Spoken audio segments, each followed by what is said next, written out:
In the Christian calendar, today is Good Friday. Today is the day that we remember the crucifixion of Jesus. Many Christians see this day as the most important day in the history of humans, as it's when Jesus fulfilled the promises of the Old Testament. He took away our sins and the things we've done wrong and made us right with God. You can read about the arrest of Jesus in the book of Luke from chapter 22.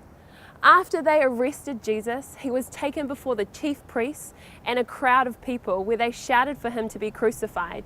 They put a crown of thorns on his head. They beat him and mocked him. Jesus was then nailed onto a cross and died before the crowd, his body buried and sealed within a tomb. Being nailed to a piece of wood was not just incredibly painful, it was humiliating too. The cross in that moment was probably the most awful place in the world to be. The Bible tells us that those who went past hurled insults at Jesus.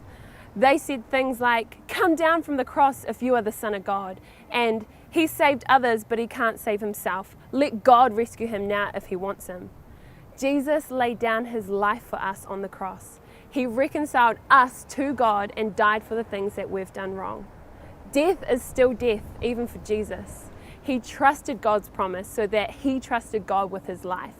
As a man, Jesus was an example to us today of how to trust God with everything. On this Good Friday, it's important to remember that the death of Jesus is not final. We don't have to be subtle about what Jesus' death on the cross means. Most people fear death. We don't have to, because God is stronger than death, and he proved it by raising his son back to life.